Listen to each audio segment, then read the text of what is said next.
So, good afternoon and welcome to the 2018 Human Rights Awards. My name is Jeremy Fernandez and I have to say I'm absolutely thrilled to be back hosting this event this year. A heads up, I've got no idea who the award recipients are, so don't look at my face for cues because I've got no idea. It'll be a surprise to me and to most of you as well. Well, what a year of turmoil and tribulation as well it's been. We've had Trump, we've had Putin, we've had Trump and Putin, we've had Trump and Cohen, Trump and so many other things, the never-ending Brexit saga, so many epidemics of fake news, and a new Prime Minister back home as well. And just yesterday, we had another instalment in the debate around religious freedoms. In the chaos of recent months, just quietly, I also seem to have misplaced a managing director and chairman. If you hear anything, let me know. However, today we're not here to dwell on all the peculiarities of 2018, but to celebrate a group of people who are bringing some sanity and, most importantly, hope to a fast-changing world. Our finalists for the awards have spent years, and in some cases even decades, struggling for an Australia in which freedom and equality take centre stage. We're also celebrating the 70th anniversary of the UN's Declaration on Human Rights, which sets down some of the guiding principles on which we live. Last year, Commissioner Alastair McEwen brought the House down with a live marriage proposal right here on this stage, much to everyone's surprise and delight. And this year, Al, we almost went one better because one of the finalists in the Racism and Stops With Me award, Nyadol Nguyen, is due to give birth in about 3 days. Understandably, her doctor said it would be too risky to make the flight from Melbourne, so instead she's watching from home. And so we won't be one-upping you this year, Commissioner. It might be a bit tactless. Now, I'd like to introduce our Auslan interpreters, Natalie Cole, Tanya Miller, and Neil Phipps. And before I go any further, can I invite you to please turn your mobile phones to silent, but don't turn them off altogether. Feel free to make lots of noise for our finalists. And the hashtag for social media, whether it's Twitter, Facebook, Instagram, Snapchat, is HRA2018. So, to formally begin, I'd like to welcome Yvonne Weldon to the stage to deliver a welcome to country.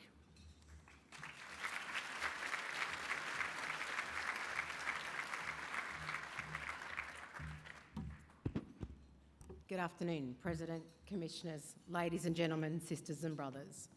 Firstly, I'd like to congratulate the nominees for today's awards. It is an honour and a privilege to be here with you. As was said, my name is Yvonne Weldon. I'm a Wiradjuri woman from Cowra here in New South Wales. I'm from the waters of the Clare, also known as the Lachlan, and of the Murrumbidgee Rivers. I'm the elected chairperson of the Metropolitan Local Aboriginal Land Council, who are the cultural authority under the Aboriginal Land Rights Act for the land we're meeting on. I would like to pay my respects to all elders past and present and to all First Nations and non-First Nations people here today. We're meeting here on the lands of the Eora Nation. The boundaries of the traditional owners are not defined by the hand or by the pen, but through the natural landscapes of the earth. The Eora Nation's country covers the Hawkesbury River in the north, the Nepean in the west, and the Georges River in the south. My people have practiced our traditions for thousands of years and endless generations. One tradition that is shared in various forms across Australia is a welcome to country. It is more than just words, it is a spiritual process. By honouring their ancestors' footsteps, we're all walking in, continuing the practice of many generations before us to the many generations to come. As you travel across this beautiful country of ours, understand during entering the lands of a nation, a tribe and a clan, which has existed here for over 60,000 years. The First Nations of this country are the oldest living culture of the world. Our practices and our traditions have sustained us, and they are embedded into the core of this nation. On behalf of the Metropolitan Local Aboriginal Land Council, the elders and the members, I welcome everyone to the land of the Gadigal and acknowledge Gadigal people whose spirits and ancestors will always remain with this land, our Mother Earth. The First Nations of this country are the most diverse, resilient, unique and sustainable people on the planet. And to give recognition of our survival and also the challenges being faced by my people, could you all please pause for a moment to remember. the many sacrifices we have made along the way, the ones we will continue to make, and the ones we shouldn't have to. The lessons that have been learned at our expense and our devastation should and must be acknowledged, not out of a guilt, but to listen, learn, and to come together, to prevent a heartache and a healing for all of us. Aboriginal people are inclusive of everyone from across these lands. We have hundreds of tribes and nations and clans from this continent and across the globe. Whether you come here via foot, air, or water, our people include you all. We don't turn away, we honour all. This is who we are and who we will continue to be. As you connect, learn and share, today, tomorrow and beyond, continue to walk with us, not just for us. And don't lose sight of the important work that still needs to be done to bring my people, your people and our people together. Today is about acknowledging what you do. You are leaders in your own right, whether you win an award or not. Through your leadership and your commitment, we can all make positive changes to this country now and into the future. To make that future possible, let us all draw upon my people's spirits as we continue on our journey. May my people's spirits walk with you and guide you as we strive forward for us all. Again, on behalf of the Metropolitan Local Aboriginal Land Council, welcome to Gadigal land. Always was, always will be Aboriginal land. Thank you and have a wonderful day.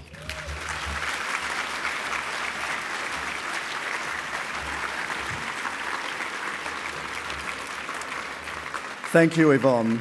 The Human Rights Awards have been running for more than 30 years, and in 2018, we've broken the all-time record for the number of people attending. A round of applause for all of you. Thank you for your support, and thank you to all those amazing people whom we're here to celebrate, doing fantastic work on human rights. Today is particularly about recognising them, these incredible finalists, for their commitment, dedication and leadership. In recent weeks, the Commission has been highlighting their work through videos on social media, and this afternoon we'll get to know the finalists a little better and hear their thoughts on their work and their aspirations for them and the country.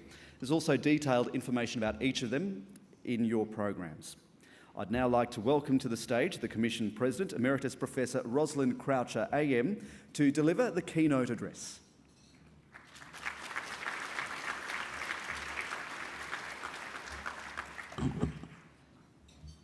Thank you, Jeremy. And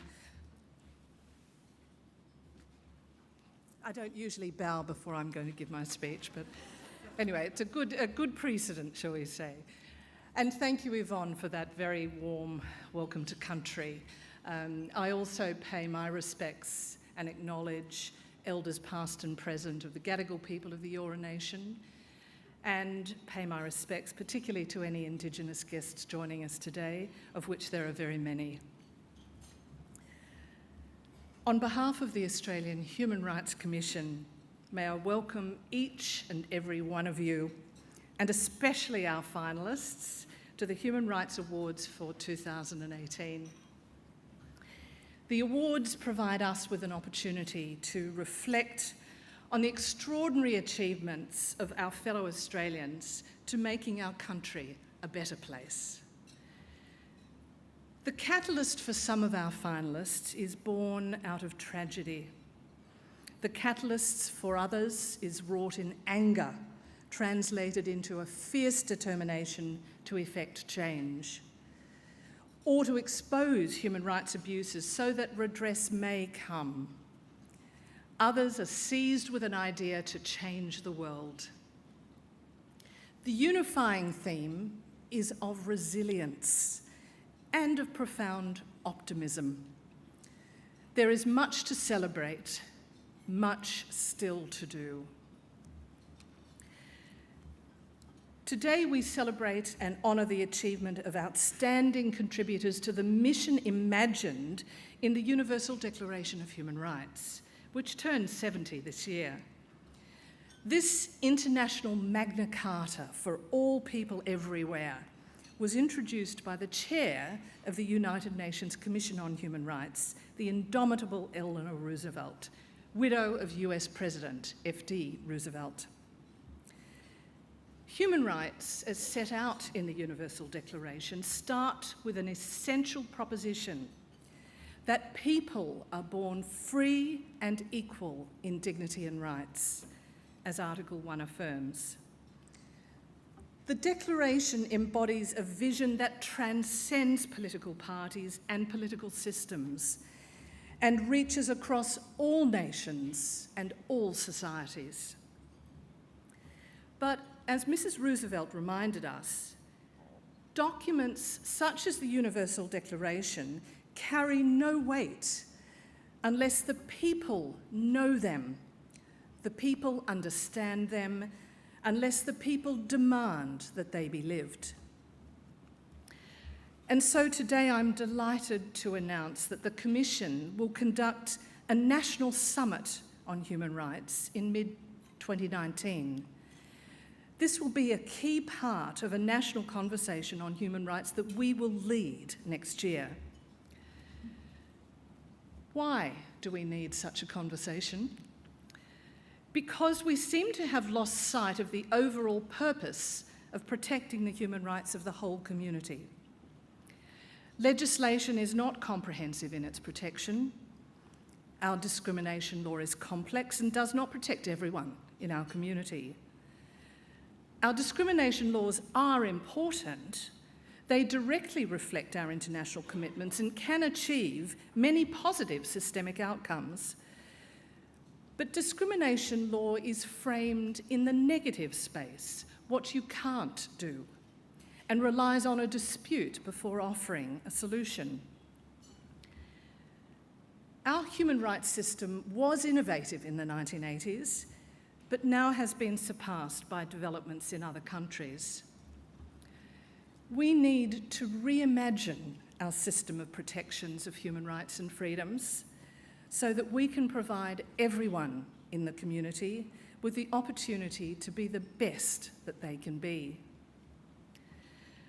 I want to see as the outcome of this conversation that people understand human rights and freedoms and take action to protect them for themselves and for others, that communities are resilient and alert to human rights violations, that law and policy makers explicitly consider human rights in their decision-making, that robust institutions exist to promote and protect human rights, that government and community work together to fully realise human rights, understanding the respective role of each other and contributing to a shared ambition for the best possible realisation of human rights and freedoms, and that public servants and contracted service providers see the protection of human rights as core business in exercising their functions. I want to see human rights and freedoms embedded in our national psyche and not as an afterthought. What can you expect of me and the National Human Rights Institution, the Australian Human Rights Commission? Our ambition is to recommend an agenda for federal law reform to protect fully human rights and freedoms, to recommend priorities for reforming federal discrimination law to make it more effective and less complex, to articulate key actions across government to adequately protect the human rights and freedoms of all Australians, and to identify how we can build community understanding and partnerships to realise human rights and freedoms. As one example, we are starting to see more attention on the age of criminal responsibility of children. Our forthcoming national conversation will frame it in this way. Should we, in 21st century Australia, be locking up 10-year-old children in juvenile detention? Are there better practices and more appropriate responses? How are we going to get there? We need you. I look forward to your engagement in this national conversation, because when human rights are everyone's responsibility, everyone has a role to play. For many of you, it is core business, and we are making steps forward. Almost unnoticed, the Australian Parliament passed the Modern Slavery Act a few weeks ago, setting out human rights reporting obligations for large companies about their supply chains. Our elected representatives also joined together most profoundly to apologise for the experiences of victims of sexual abuse in institutional settings in the past. The initial steps were also taken to compensate victims for their experiences and ensure counselling support, as well as to future-proof institutions from such practices. And yesterday, the government announced that it would be introducing a new discrimination law to make religion a protected attribute. This will fill a gap in terms of protections of rights, and the Commission has recommended such protections for 20 years. But the discussion around this and the current framing of issues concerning religion by way of exemptions in the Sex Discrimination Act, particularly as they affect children and teachers, has demonstrated how challenging and painful issues of rights are when they are put into conflict. The Commission's position is quite clear here too. The use of exemptions is the wrong way to go, and we have advocated their removal from the Sex Discrimination Act since 1992. Quite simply, the current exemption in Section 38 should go.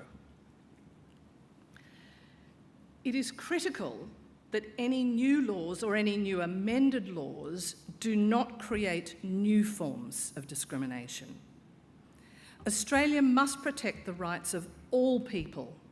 If you are of faith, if you are pregnant, if you are born with intersex variations, if you are lesbian, gay, bisexual or transgender, we are all born free and equal in dignity and rights. As we undertake this national conversation on human rights in the coming year, I want to engage all of you and your enthusiasm in answering these questions. What makes an effective system of human rights protections in 21st century Australia? What kind of Australia do we want to live in for ourselves, and most importantly, for our children and our children's children? In our first Human Rights Day oration on the 10th of December, last Monday, our speakers were Mick Gooda and the Honourable Margaret White. Mick concluded his speech by reminding us all of the poem by Indigenous poet Oodgeroo Noonuccal, or Kath Walker as I knew her as a schoolchild. The poem was titled A Song of Hope, which begins, "Look up, my people, the dawn is breaking. The world is waking to a bright new day." Mick recited the last stanza. To our fathers' fathers, the pain, the sorrow. To our children's children, the glad tomorrow. These are words we should remember dearly as we focus on the rights of children next year, with Australia due to report to the Committee on the Rights of the Child. To conclude, I would like to bring us all back to the Universal Declaration of Human Rights, where I began, and ask you to join with me in an affirmation as our human rights credo, the words of the preamble. Our faith in fundamental human rights, in the dignity and the worth of the human person, and in the equal rights of men and women, to promote social progress and better standards of life in larger freedom.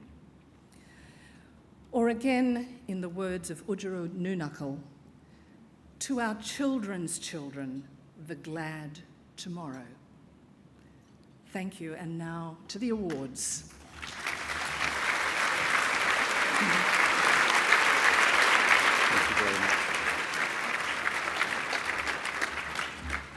Thank you very much for that address, Professor Croucher. So in a moment, lunch is going to be served. We'll be back in about half an hour with a special performance by the Sydney Gay and Lesbian Choir. It's been quite a year for LGBTI rights in Australia, and we'll be back to celebrate that in just a moment. But for now, enjoy your lunch. Ladies and gentlemen, we're ready to continue. The awards will be handed out in just a moment, but first, I do want to acknowledge that it's been an incredible year since the passing of the marriage equality vote. There is still so much to be done, and there is a lot to celebrate. And with that theme of celebration in mind, we have the Sydney Gay and Lesbian Choir here with us. Please welcome the choir's musical director, Rachel Elliott.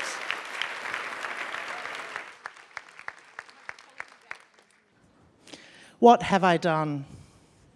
Our sin is that we are black. Our sin is the truth. They are killing us. Let Africa return.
Singing is a powerful form of expression, and it's used in every culture.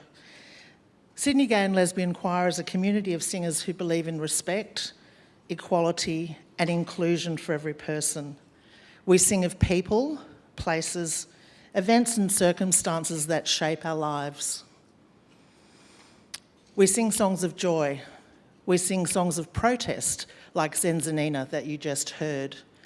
And we also sing songs of hope and understanding, as in the next two items, Run to You and Home. Please enjoy.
Ladies and gentlemen, the Sydney Gay and Lesbian Choir. Another round of applause for them, please. What a wonderful and rousing performance. It's now time for us to crack on with the awards. And for the first 5 categories, I'd like to introduce the finalists. Here they are.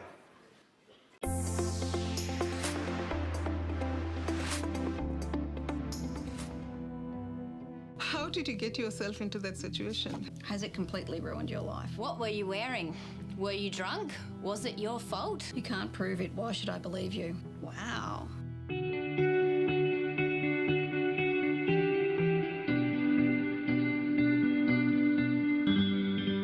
In the suburbs of Melbourne, you'll find highly respected elder Uncle Taljum or Choco Edwards. He has a criminal record dating back to when he was just 7 years old. Until 1992, when a child was forcibly removed from their family under the Children's Welfare Act in Victoria, he or she was often given a criminal record.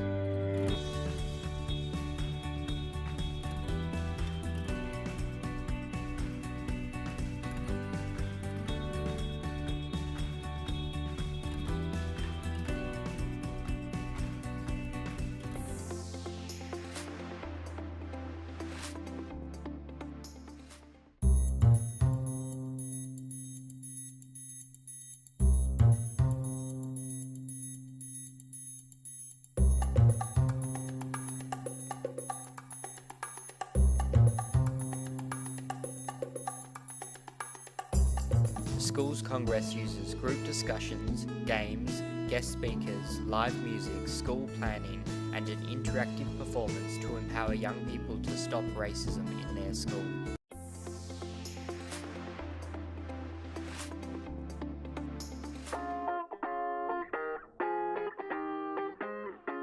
Having a home like the Young Care Home changes everything for somebody who has high care needs. It gives them back their dignity, it gives them back their independence, it gives them back their life.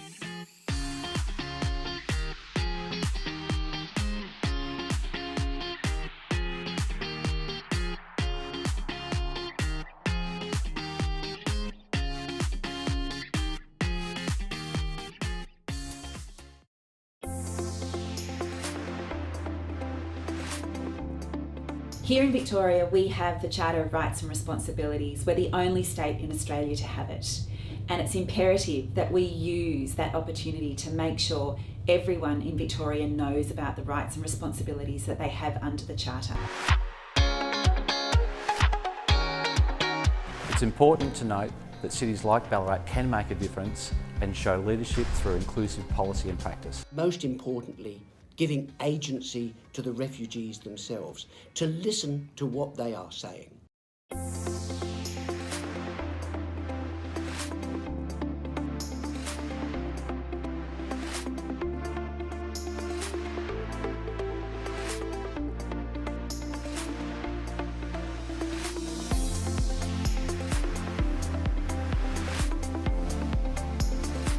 Creating these safe spaces is one of the things that we do in our work, along with providing women access to casework, legal supports, doctors, counsellors and safe housing.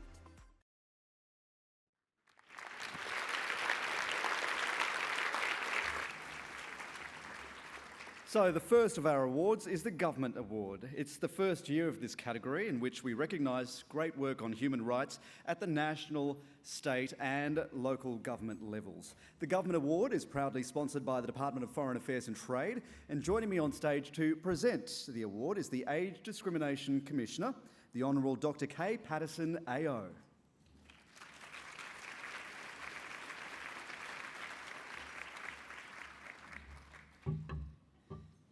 This is the first award of this nature, so it's pretty exciting to be announcing it.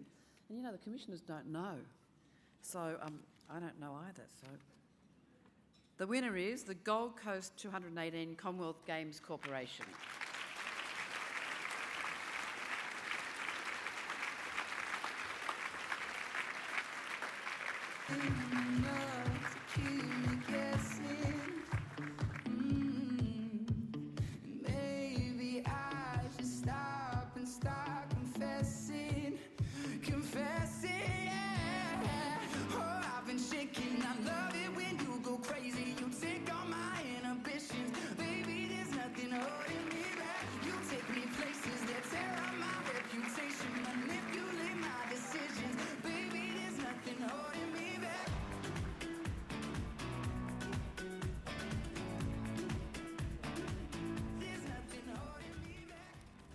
Thank you very much, and I'd like to firstly congratulate all the other nominees, not just in this category but across the entire field, for outstanding work driven by passion.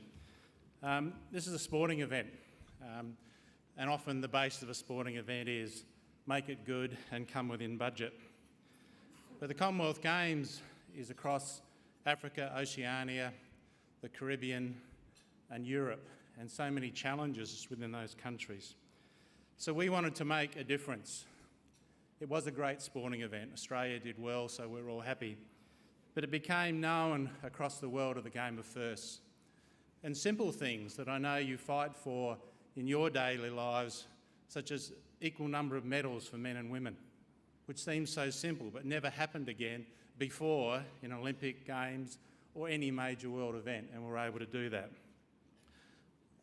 A reconciliation action plan, which was elevated and within 2 years gave us the ability to talk about culture, to talk about employment opportunities, and actually leave a governance model for our Yugambeh language people that will go on post the Games.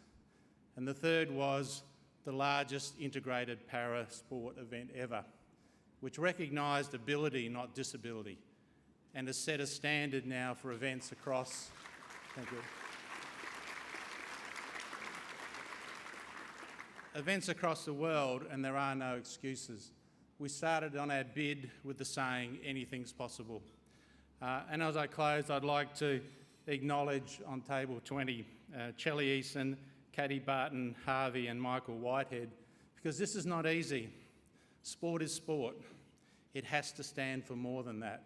So for their perseverance, their aggravation of some, their staying true, and at the end we're able to deliver something that will benefit not just the Commonwealth, but we think everyone involved around events into the future. Thank you.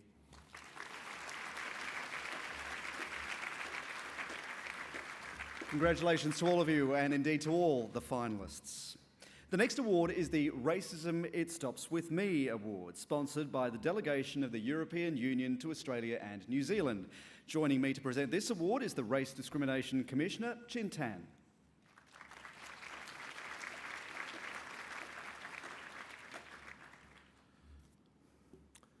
Good afternoon now. And the finalists are Mariam Visadeh. Mariam is an Afghan-born lawyer who defends the rights of those subjected to racism and bigotry. For 4 years, she established the Islamophobia Register that tracks anti-Muslim incidents in Australia. The second finalist is Act Now Theatre and Reconciliation, South Australia, and also delivers anti-racism programs in schools, which is based on interactive theatre. More than 1,800 students and 250 teachers from 172 schools have participated. Third finalist is E-Race, and I'm happy to say they're all sitting on my table. Thank you. It's an innovative program which gives school students in Queensland the opportunity to meet refugees and migrants. The students hear their life stories in an effort to increase understanding and acceptance. The fourth finalist is Naidu Nguyen, who is a strong and effective advocate on behalf of the African Australian community. Naidu has been prominent in media discussions around race, such as the recent debate on so-called African gangs in Melbourne, and as you have heard from Jeremy, she's not here today because she's expecting. So congratulations to her. And the last but not the least finalist is Welcoming Cities. The Welcoming Cities Network assists local councils and communities to be more tolerant and inclusive. Its impact is growing and includes 23 local councils as well as community of organizations, business, and governments. And I've got the envelope here, and I can hear it, and I know who the winner is. And the winner is Naidu Nguyen.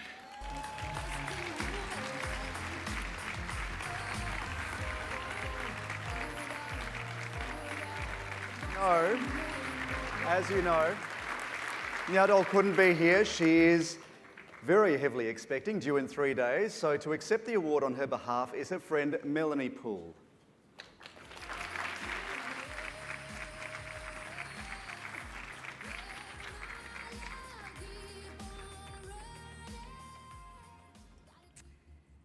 All right, I've been hassling Nyadol ever since she asked me to come and accept this on her behalf, if she won, to send me some words about her, about herself.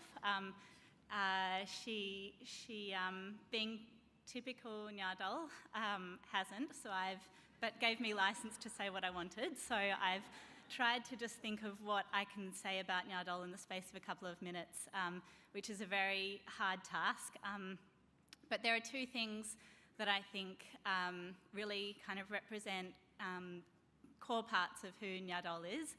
And I think one of those is represented by the fact that it's basically only because she's about to go into labour any second that she's not here today to accept this award. And that is because she really is somebody who is unstoppable. It's been so incredible, both as her friend and as someone who's worked with her, particularly throughout this year, to just see the incredible amount that Nyadol gives of herself. A lot of people sort of, I guess, don't see the backstory and the fact that she's someone who holds down a full-time job as a commercial lawyer while caring for one baby with another one on the way. And on top of that, somehow manages to just do the most incredible amount of work on behalf of, of all of us really, and of her community. It's not only, you've probably, many of you have probably seen her through the year on television, on shows like The Drum and Q&A and so on, and read some of her incredible writing, but it's also the many, many hours of community meetings. I've been in spaces where I've seen her give out her number to young people who are really feeling the impact of, the sort of racial vilification that we've seen in Victoria, and just an incredible amount of generosity in what she gives of herself. Even just in the last few weeks, this Monday, night. I'm pretty sure it was against her doctor's orders, but she came to Sydney, she went on Q&A, and many of us got to watch her on television, probably many of you did, really take on people that tried to use arguments of free speech to justify incitement of racial violence. And 2 weeks before that, she was in Canberra, having fought a campaign for months to make sure that somebody, extremist from the US who is on the FBI's list of dangerous extremists, who was wanting to come and tour Australia, basically to promote hate speech.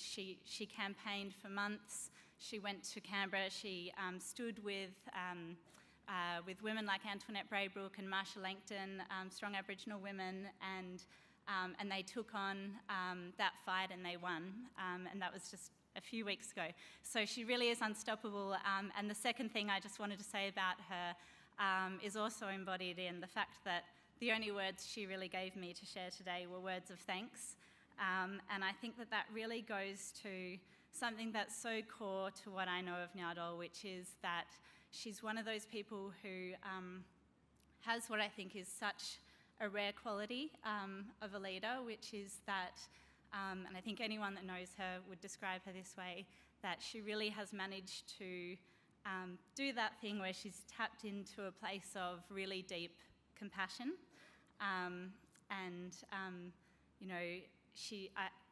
Anyone that knows her and works with her sees the way that she's just one of those people that always inspires you to keep trying to be the bigger person, because she always is. And so I think the fact that the only words that she really wanted to pass on were of thanks really sort of embodies that.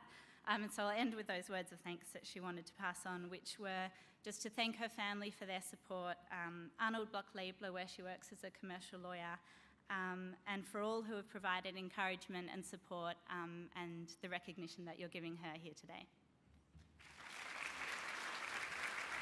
Thank you. Thank you, Melanie, and congratulations to Nyadol as well. Next up is the Media Award. It's being presented by the Human Rights Commissioner, Ed Santow.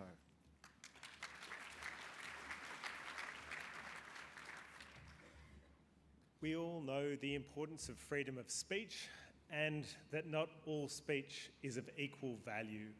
But the finalists in the Media Award show how you can use your right to free speech powerfully to protect and promote human rights. The finalists are Guilty of Being Stolen by NITV. This powerful investigation revealed that some children taken into estate care had been given criminal records perversely as a result of being targeted for removal. Gina Rushton from BuzzFeed for her coverage of abortion law reform. Her articles highlight the challenge faced by Australian women seeking access to abortion.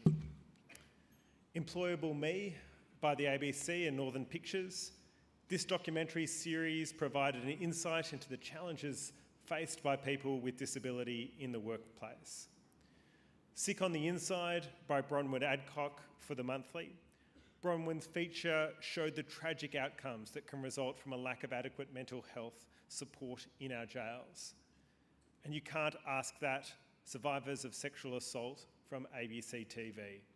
This innovative program involved survivors answering common questions and misconceptions about sexual assault. And the winner is Guilty of Being Stolen by NITV. Madeline Hamer-Reba and Sylvia Rowling.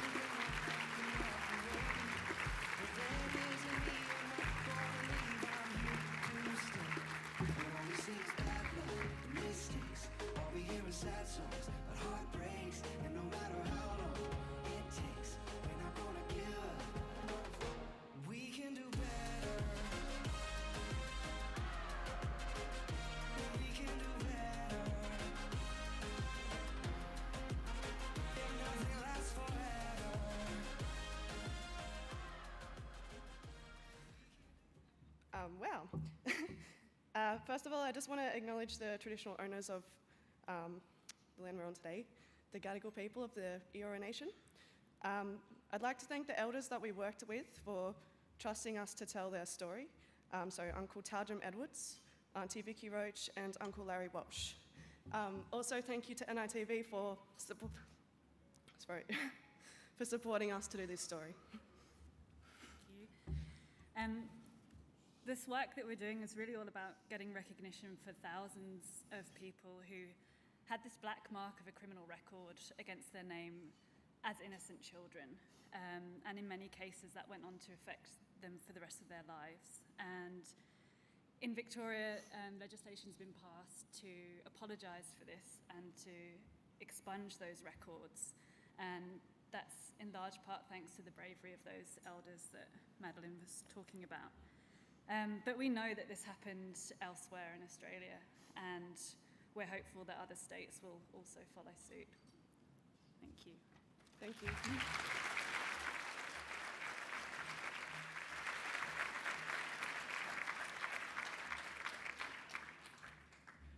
Now, our first community award is the Tony Fitzgerald Memorial Community Individual Award. And for this, I'd like to welcome the Social Justice Commissioner, June Oscar, to the stage. Commissioner Oscar will present the award, which is sponsored by the New South Wales Bar Association.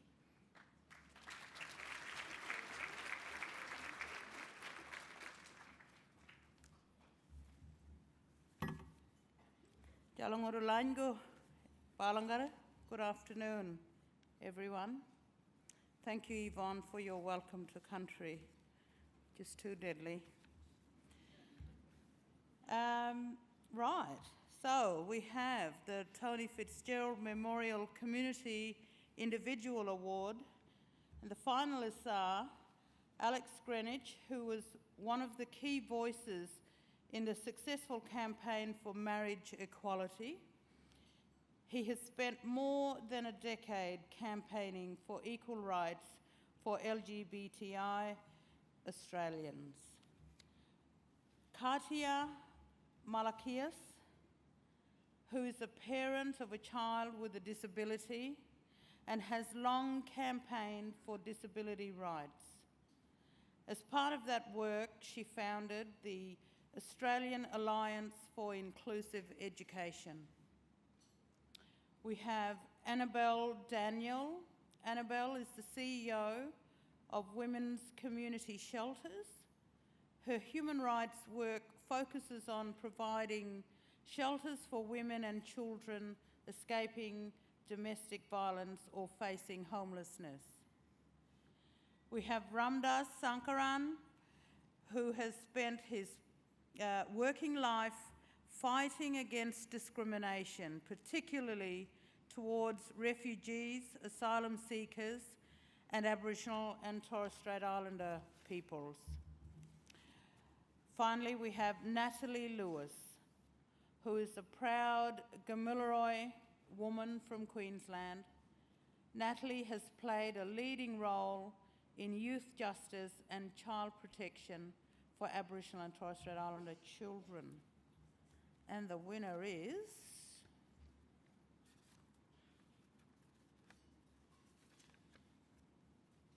Katia Malakias.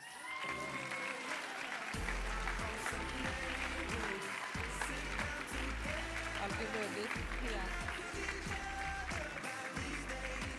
That one.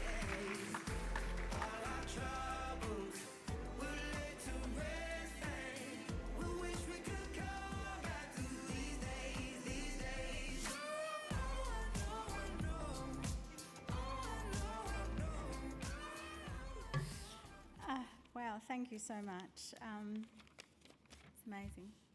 I'm so honoured to receive this award, and I'd like to acknowledge all the outstanding finalists and thank the Australian Human Rights Commission for this recognition. I would also like to thank and acknowledge all the people who support me to do this work. There are many of you, family and friends, but in particular, my husband Sam and my 3 children, Laura, Julius and Drea. They're not here today, but they know too well the juggle that is advocacy, a separate day job and meeting the needs of a young family. Last but not least, I must thank the disability community for the immense privilege of allowing me to stand with you for disability rights.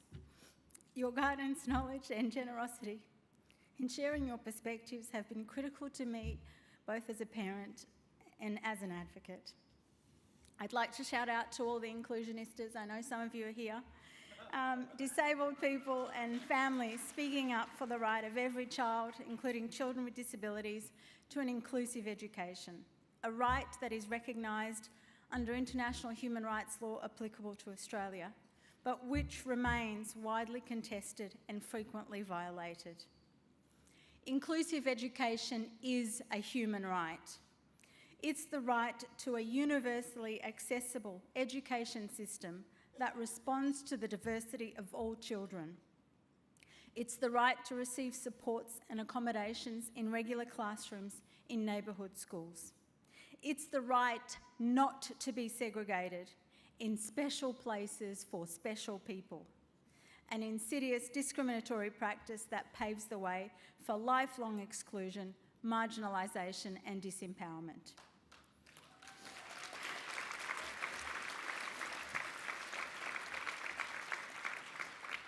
Inclusion is not a question of if, it's a question of when.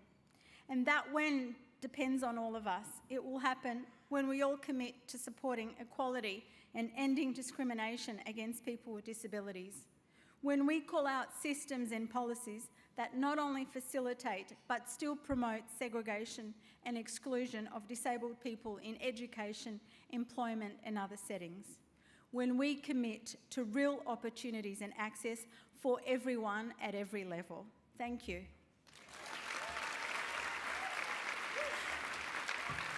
Thank you.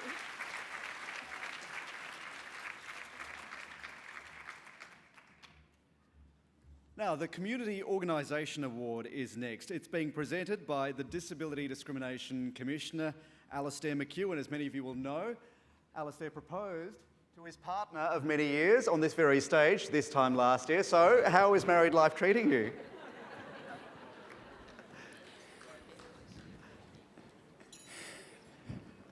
Thank you so very much, Jeremy.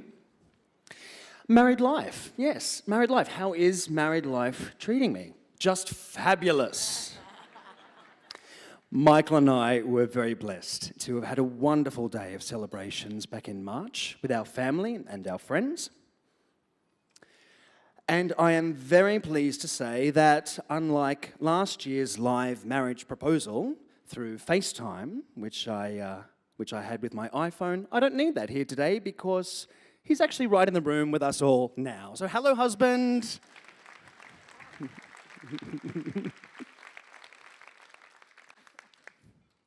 And now to the finalists for the Community Organisation Award.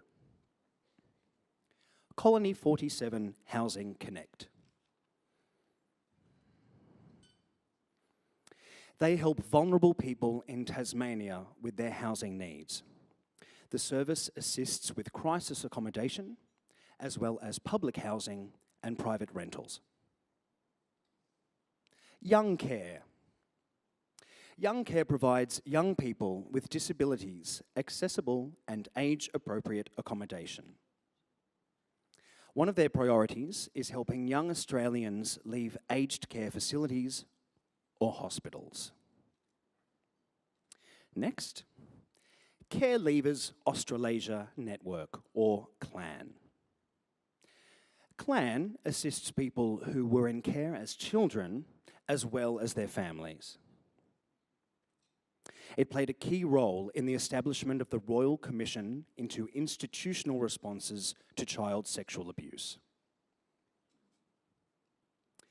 Australian Marriage Equality. They are one of the key advocating organisations and the driving force behind the Yes vote for marriage equality. And this organisation has been advocating for LGBTI rights since 2004. And finally, the Senior Rights Service. They support older Australians, including those facing elder abuse, and the service also provides legal representation and advice.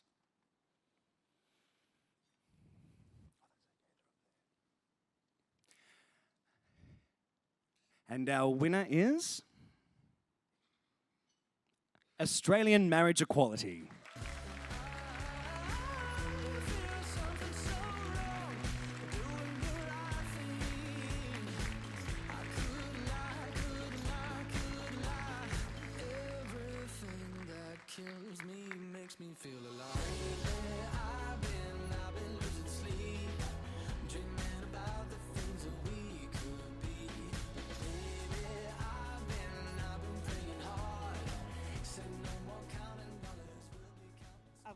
Thank you very much, and what an amazing group of community in that award list.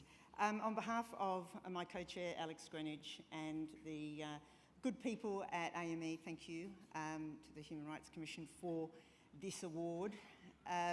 The fight for LGBTI rights started long before Australian marriage equality, and it will continue long after. But in 2004, a very small grassroots movement started, and in any campaign, there were always names that will not be remembered. And people have come and gone over the years, and each one of them has added value and pushed AME forward at a time when it looked like everyone in Canberra was certainly against us. Well, they were actually against us. So this award is for all of those people as well.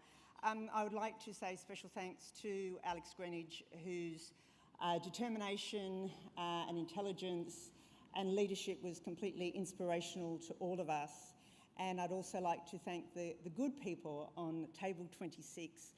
Each of them has put aside their lives for years to work hard and make sure that marriage equality became a reality.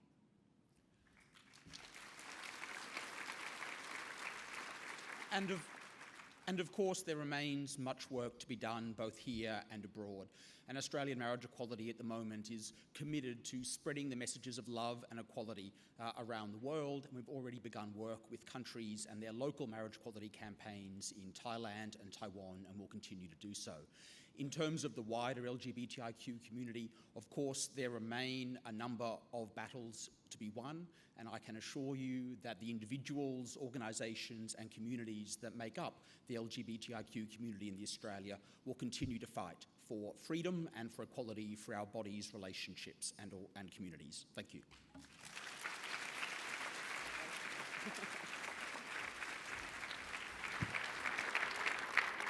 So that concludes the first 5 awards. It's now time for dessert. So we're going to take a short 15-minute break before the final awards of the afternoon. Ladies and gentlemen, can I invite you to take your seats again, please? Please take your seats and we'll get cracking with the next set of awards.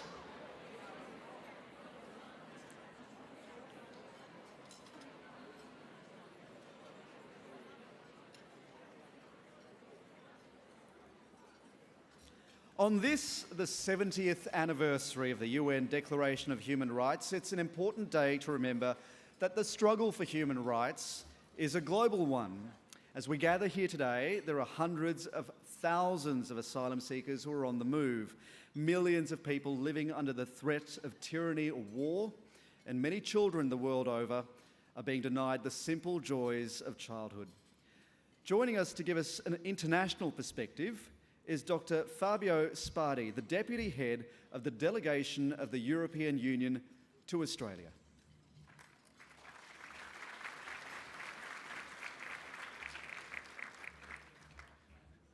Good afternoon. I'm between yourselves and your dessert, so it's a bit of an uncomfortable position. But it's been a few years now that the European Union delegation to Australia has been sponsoring one of the awards, the Racism Stops With Me award. And it's been a pleasure, a privilege, and a bit of a duty. Because, believe it or not, beyond trade agreements, beyond infrastructure, and beyond Brexit, and by the way, I was asked only twice today, which is kind of a record about it, the European Union is also about human rights. Actually, these are at the core of what the European Union is, and what it stands for.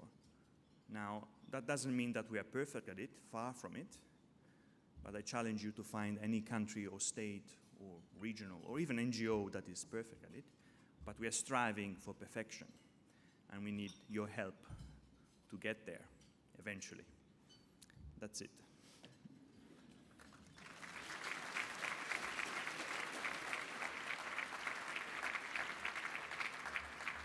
Thank you, Dr. Sparty. Now we're coming up to the final 4 awards of the afternoon. Here are the finalists.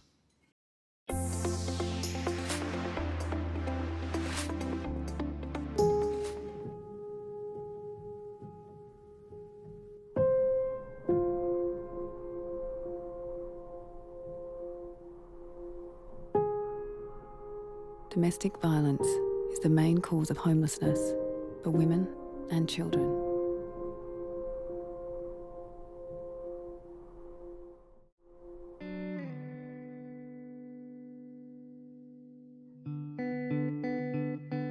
The day after the yes result came in, we were on the floor of Parliament working with senators to help make sure that we fended off those hostile amendments that would have introduced new forms of discrimination against LGBTI people.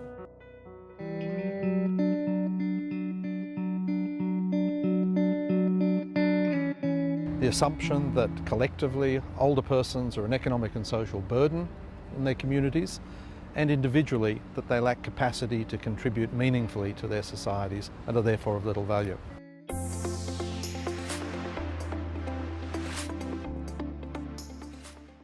My name is Saxon Mullins. In 2013, when I was 18 years old, I was raped in an alleyway in King's Cross.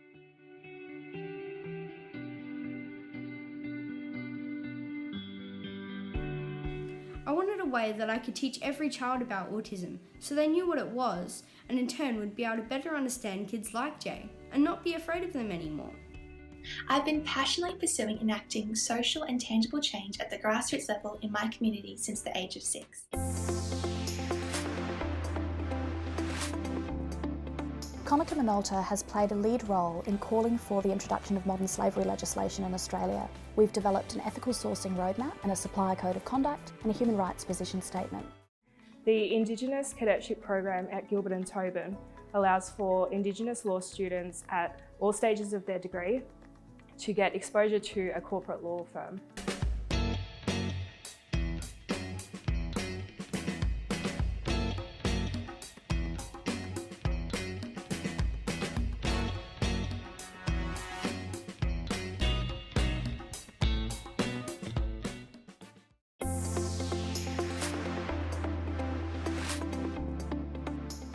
We're volunteer doctors based on the Australian mainland who use our medical training and expertise to review the healthcare given to those in detention and provide our advice as to the appropriate healthcare management based on Australian and international standards. Ageism is a major barrier to us achieving our basic human rights as we age.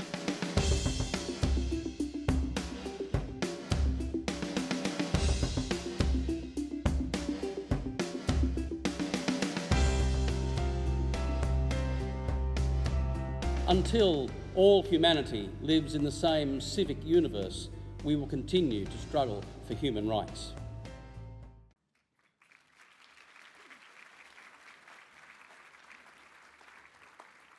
What an amazing bunch of people. So the next award is for business making a significant contribution to human rights. The award is being presented by the Commission President, Rosalind Croucher.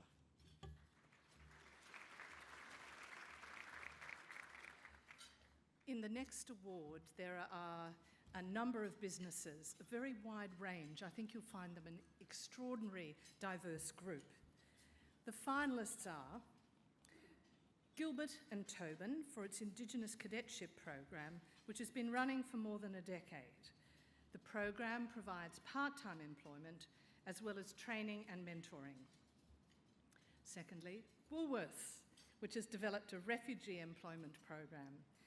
The program was instituted last year and already has provided employment to about 60 refugees. The Australian Council of Superannuation Investors, or ACSI, ACSI helps educate the business community about the importance of human rights issues such as ethical supply chains and modern slavery. Herbert Smith Freehills, which in the past year dedicated more than 36,000 hours of pro bono support. Key activities were legal representation and advice, as well as education and advocacy. And finally, Konica Minolta Australia, which has taken a leadership role on modern slavery. The company has also instituted a range of internal reforms, such as instituting a family violence leave policy. And the winner is Konica Minolta.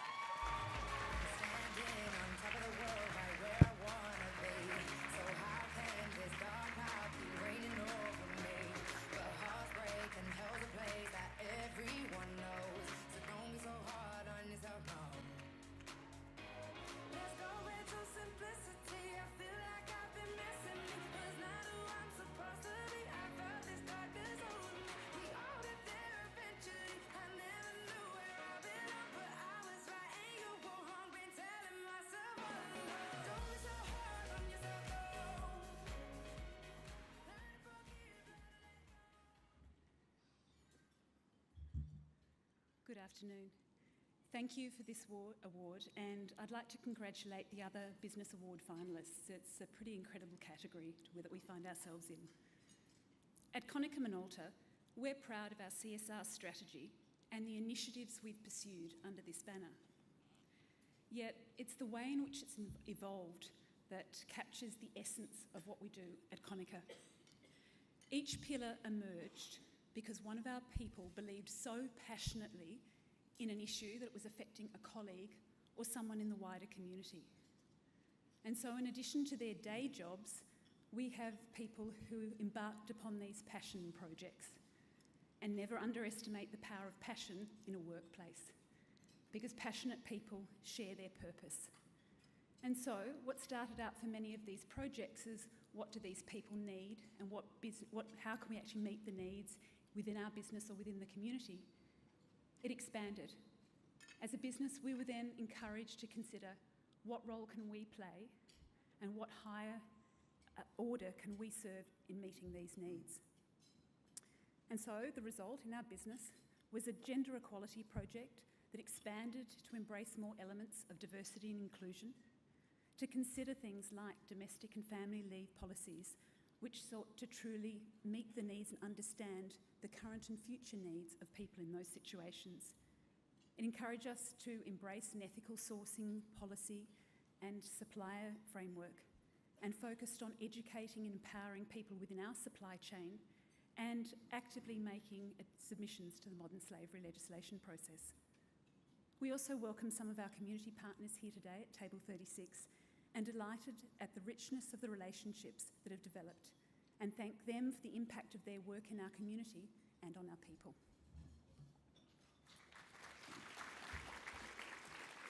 I'm just going to pinch 30 seconds.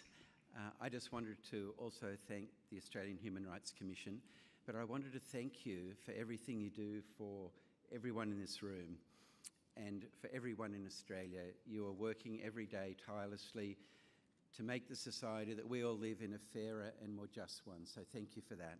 And if I could just finish with a quote that hopefully I'll be able to remember. It was a quote that was actually tweeted by Ed Santo earlier in the year. And it's a quote from William Wilberforce, who many would consider to be the father of the anti-slavery movement. And he said, "If to be alive to the suffering of my fellow creatures makes me a fanatic, then I must surely be one of the greatest fanatics there was ever let at large. But never let it be said that I was not there when they needed me." Thank you very much.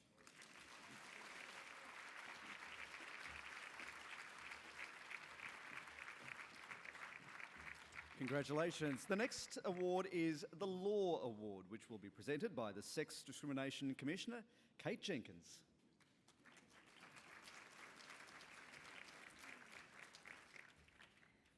Thank you, and thanks for that fantastic welcome as well, Yvonne. Just before I go into the nominations, I'd just like to say that the quote from Oodgeroo Noonuccal today, "To our children's children, the glad tomorrow," is particularly meaningful to me today because I have my son and stepson here today. So we are looking forward to a glad tomorrow for them. The finalists for this award are Tenancy Western Australia, which helps disadvantaged residential tenants in WA. One important recent initiative is the Safe as Houses programs that assist women and children affected by family and domestic violence. Professor Andrew Burns, who is one of Australia's leading academics on human rights. Professor Burns has been active on a wide range of social issues, including gender equality, the death penalty, older persons and disability rights. The LGBTI unit of the Human Rights Law Centre, which works tirelessly to promote LGBTI rights. It played an important role in the marriage equality debate, as well as in the Ree Kelvin case about transgender teenagers. The National Justice Project, which provides access to justice in Indigenous and Pacific Islander communities. The project has helped bring several children detained on Nauru to Australia for medical care. And finally, Dr. Hannah McGlade, who is a Noongar lawyer recognised for her work supporting Aboriginal women and children.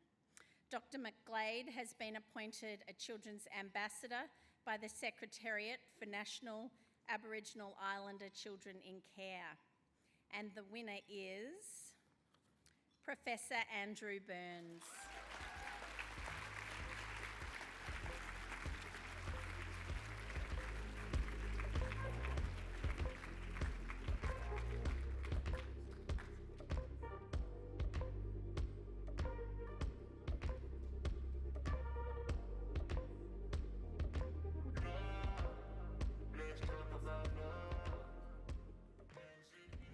Well, that is a surprise, and I was profoundly honoured to be nominated for this as a result of my generous colleagues and even more profoundly honoured, particularly in the company of some of the nation's leading human rights lawyers who've made a real difference in practice in the last year and over the years, and I'd like to acknowledge that and the fact, I suppose, to celebrate that we've come together in today's community, which I think affirms our solidarity and the importance of collaboration. And all the work that I've done in various ways has always been collaborative with my colleagues in academia, in NGOs, in government, with national human rights institutions. And I think it's a great way that we come together to celebrate this this year. And of course, my closest collaborators, my family, my spouse Vivian Barth, who's here today, and my children, well, our children, Ellie and Jules. And Ellie is here today as well. As author, they're both co-authors actually on different issues. But I'm not going to let the chance go, both to make it clear that the grab on the video was not my view of older people, but it was actually a description of sexism and ageism.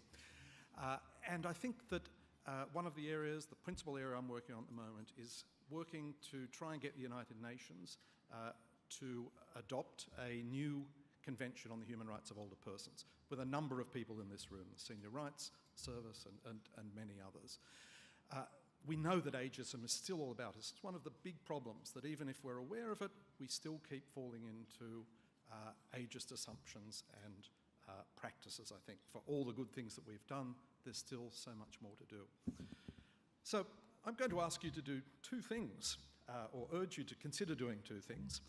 The first is, as we move into the festive season, to perhaps, in your engagement with the older persons in your life or the younger persons with your life, to perhaps discuss with them ageist assumptions. And when you find yourself making assumptions about the capacity, interest, inclusion of older persons, to query yourselves and to ask yourselves whether what you're doing is in fact ageist.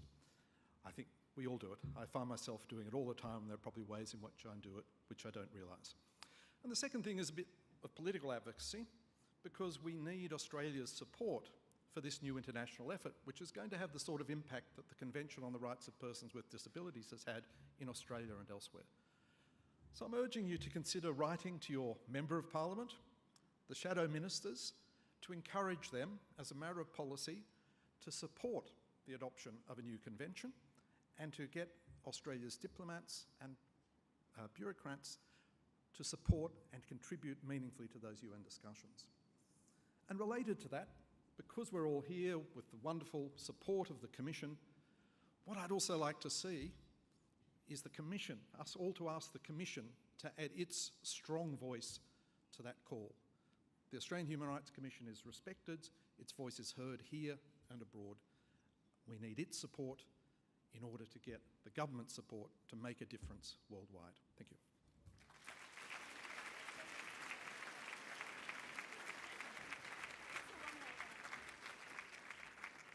It's now time to present the Young People's Human Rights Medal, which is each year awarded to a young person under the age of 26 for their outstanding work on human rights. I'd like to introduce the National Children's Commissioner, Megan Mitchell, to present the Young People's Medal.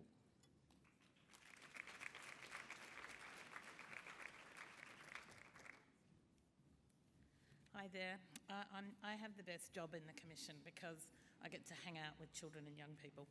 And I'm constantly wowed by them and their contribution to the Australian community, as I am wowed by this year's group of finalists.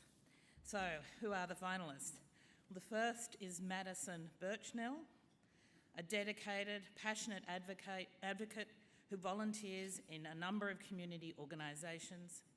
She's particularly involved in campaigning on gender equality and disability rights. Then we have Scout Silva Richardson, who at just 13 years of age is working to increase community understanding of autism. Scout was inspired by the experience of her younger brother Jay, who's here today as well, and who I now know is a passionate fan of Doctor Who, and has written a book based on Jay's experience. Saxon Mullins, who showed incredible courage in telling her story of sexual assault on national television to encourage debate about the existing legal processes. Saxon's advocacy led to a review into New South Wales's sexual assault laws. Narayan Kunal, who came to Australia on a humanitarian visa from Nepal, is active in promoting diversity and inclusion. One of his recent achievements was establishing the Multicultural Society of Wollongong. And Apajok Biar. As an African refugee, Apajok is committed to giving refugees a voice and countering negative stereotypes. She is a multicultural ambassador and has represented the UN High Commission for Refugees. And the winner is Saxon Mullins.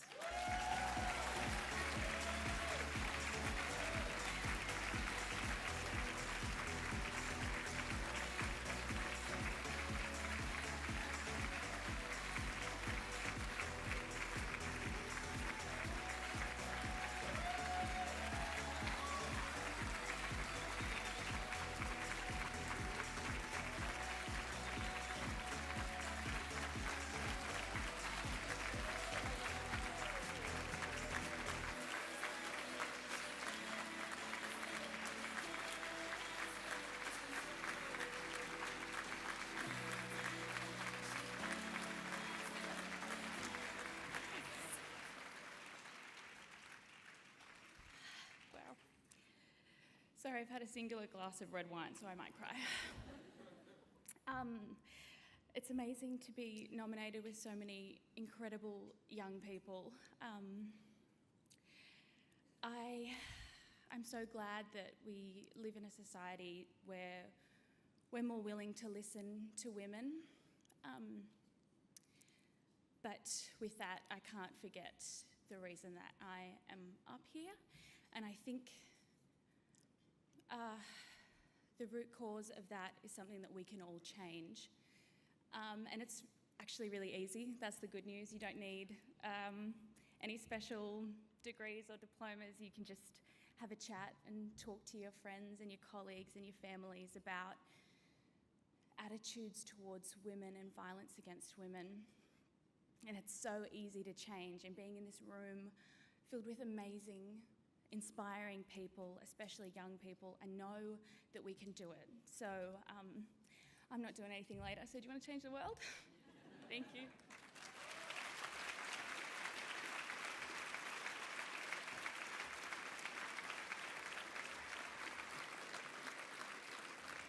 Congratulations, Saxon. I haven't had anything to drink, and I've been a bit teary as well. That was fantastic. So richly deserved from a wonderful pool of finalists. Now, the final award for today is the most important, the Human Rights Medal. It's awarded in recognition of an outstanding contribution to advancing human rights in Australia. Past winners over the past 3 decades have included the Honourable Elizabeth Evatt, Michael Kirby, Eddie Mabo, Professor Fred Hollows, Pat Anderson, and last year, Jonathan Thurston. Joining us on stage to present the 2018 medal is the Commission President, Rosalind Croucher, and Mfanwe Walwork from LexisNexis Australia, which is the sponsor of the Human Rights Medal.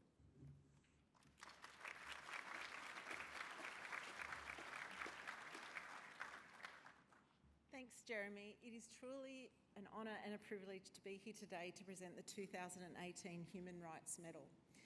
I am stating a truth self-evident to say that human rights challenges are front of mind for all of us, both across our country and across our world, which makes it all the more special to be able to be standing here today to recognise outstanding contributions by some really amazing people. At LexisNexis, we're proud to say that our core mission is to advance the rule of law, which is an important support for human rights frameworks. This is a mission that is passionately supported by our staff and we develop with our customers and communities. It's also interesting to reflect back on legislative change that's happened over the last 30 or 40 years. And I owe this example to Richard Glover's latest book on life in the 60s and 70s in Australia, The Land Before Avocado. A more horrifying title to me would have been The Land of Freeze-Dried Coffee, which is a reality of that time. At that time, legislative packages such as random breath testing were introduced, and it may surprise some of you that that was actually the subject of quite heated debate in the context of civil liberties. Apparently, the argument was that the human right to get from journey point A to point B without being interrupted by the RBT was an immense issue. And now, fortunately, that's not so important as the safety of the rest of us to get home. The example really highlights that the protection of human rights for all people must be a priority, and particularly as we move into a bright future full of technological advancements, we must keep human rights and people at the forefront of our minds. We are proud to be also partnering with the Human Rights Commission on the Human Rights and Technology Project, which aims to do just that, realise the opportunities that technology presents while ensuring those opportunities are available to all people. The project continues our long-standing relationship with the Commission, and we look forward to having that in the future as well. The Human Rights Medal is awarded to an individual who has made an outstanding contribution to the promotion and protection of human rights in Australia. It is a prestigious history of influential and, as we heard from Jeremy, inspirational winners, and LexisNexis is honoured to be able to present such a significant award. To announce the finalists, I invite Professor Croucher back to the lectern.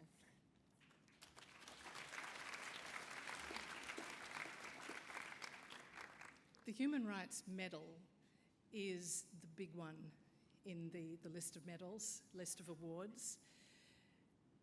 And it's one of the hardest ones to do each year.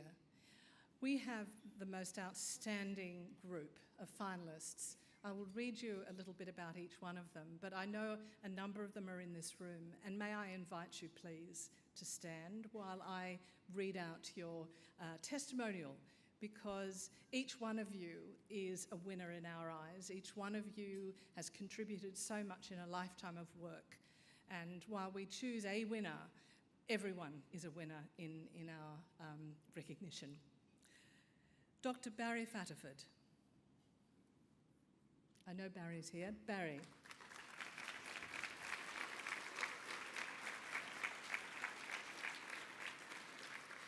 Dr. Fatterford founded Doctors for Refugees 5 years ago. The organisation helps asylum seekers and refugees access medical care. Doctors for Refugees has more than 700 members who are assessing the treatment of hundreds of asylum seekers and refugees. Dr. Fatterford and her group have been powerful voices in the struggle for quality medical care for refugees. Thank you, Dr. Fatterford.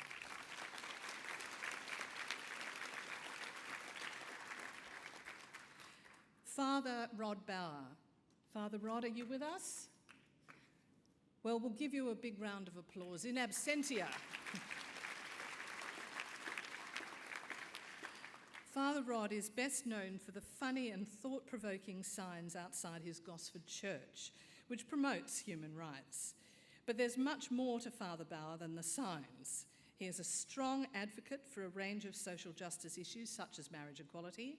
He is also an ambassador for the Refugee Council of Australia. Thank you, Father Rod. Antoinette Braybrook.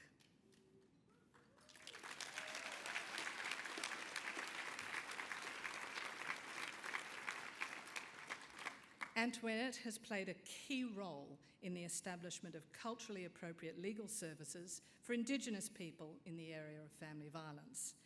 She is the CEO of GIRA, which Antoinette established in 2002 under the name of the Aboriginal Family Violence Prevention Legal Service Victoria. She is a leader in the area of family violence as it affects Aboriginal and Torres Strait Islander people. Antoinette Braybrook.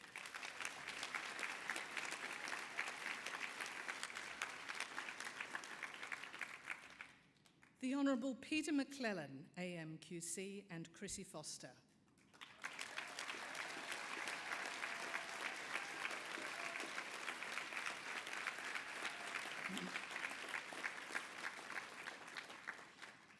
Unusually, this is a joint nomination in recognition of the enormous contribution that both individuals made to the Royal Commission into institutional responses to child sexual abuse. Justice McClellan showed remarkable compassion and leadership in the 5-year Royal Commission, and Chrissy Foster has long campaigned for justice for survivors of institutional child sexual abuse. Chrissy and Peter McClellan.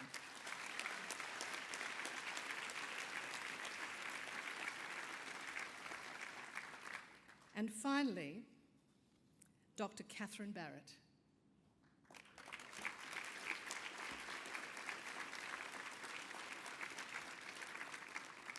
Dr. Barrett has made an enormous contribution to the rights of older people. This includes establishing the organisation Celebrate Ageing, which puts a spotlight on a range of issues, including elder abuse, sexual assault, dementia, and aged care facilities. Dr. Barrett is committed to making older people safe and to giving them the respect and dignity they deserve. Dr. Barrett.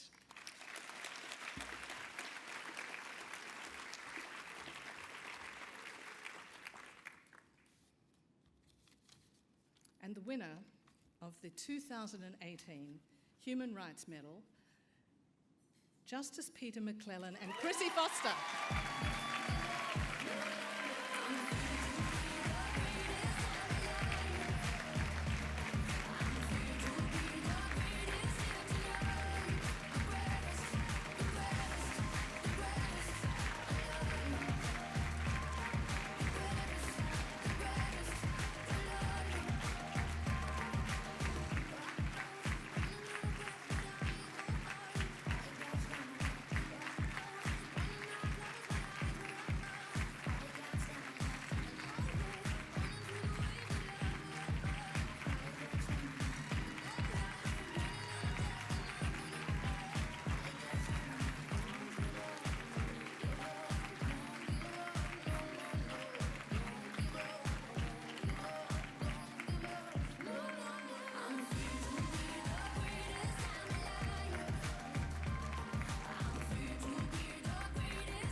What a week.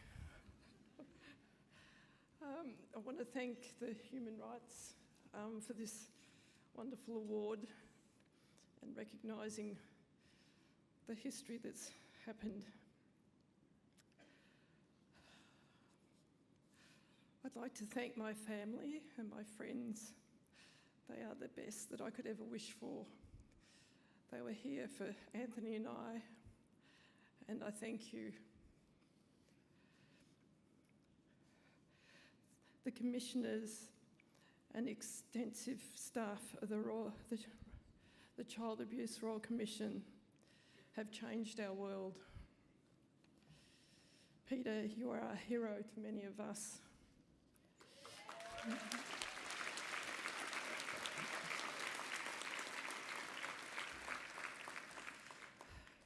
You are a strong, gentle and intelligent judge, and we could not have asked for better. This award is for Emma, it is for Katie, it is for Amy, it is for Anthony. It is for all children who have suffered this insidious crime and their families.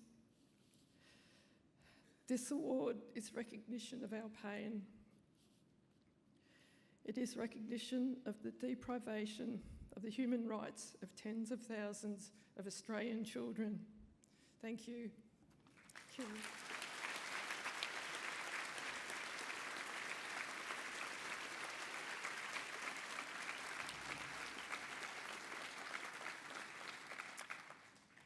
It's a great privilege for me to be able to stand here and accept this award. That privilege is made the greater by the fact that I share it with Chrissy. Chrissy, who with her family suffered so much, has given so much to help others in similar circumstances and to do what she can to ensure that institutions do not behave in the same way again. Chrissy, you are my heroine.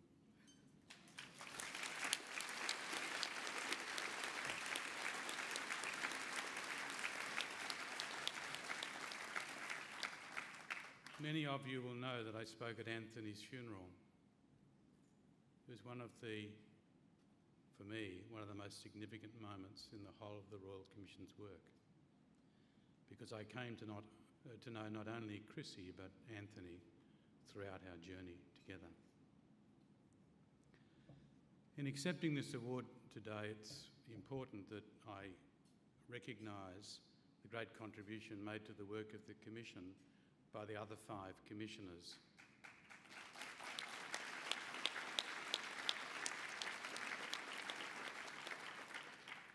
I'd never met any of them before the Commission was announced. In fact, I wasn't even consulted about who they might be.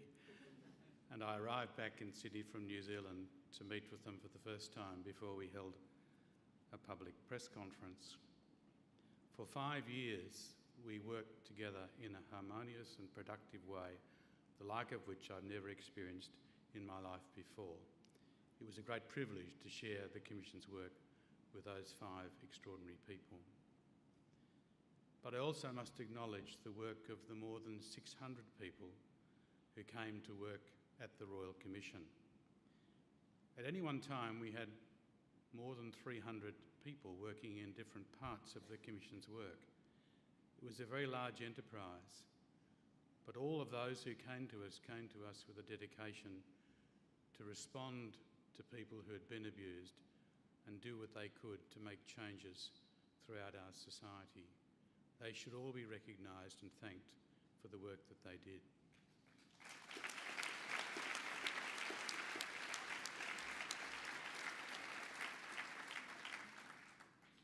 The Royal Commission was asked to and was able to look into a great many Australian institutions, and we found not only individual offenders, but we found systemic and chronic problems in a great many of the institutions which we otherwise had grown up to respect and believe to be without problem. That, let me assure you, apart from being, I'm sure, a difficult experience for the community, was a difficult experience for the commissioners. We went into the task without realising the extent to which we would come across problems across the whole range of institutions throughout our society that interface with children. These were not isolated problems. This was a whole of community problem for which there must be a whole of community response. But it is important to recognise that the work we were asked to do was to look at only about 10% of the children who are being sexually abused or have been sexually abused in our community. The other 90% is abuse which is occurring in family or social situations. When you come to understand, as we did, the enormous damage, trauma and indeed life-changing consequences that flow to many children who have been sexually abused, it must reinforce all our resolves to ensure that we do what we can, not only to protect children in institutions, but to protect children throughout society. Our society needs to face up to this problem, and we all need to resolve that we should do whatever we can to stop it happening again. Thank you.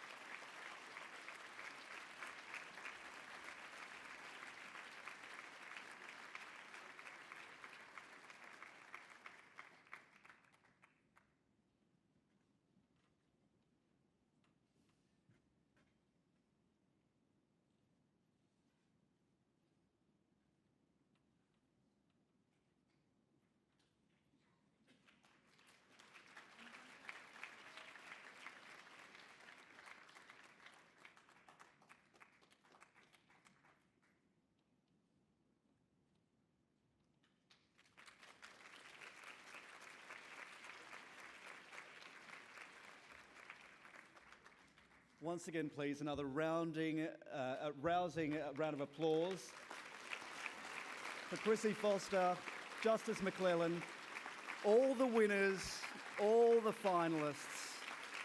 You are an inspiration, you really are.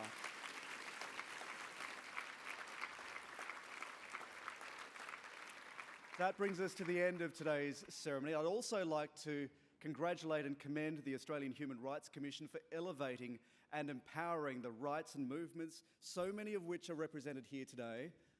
We couldn't do it without you. We stand on very broad shoulders. Congratulations.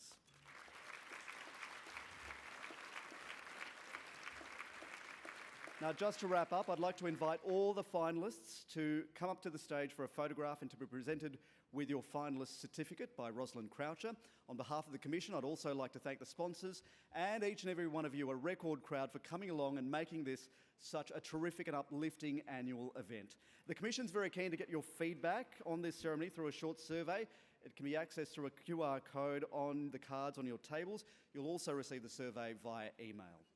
And this year there's a small bribe as well, I'm told, in the form of a gift voucher for one person who does fill out the survey.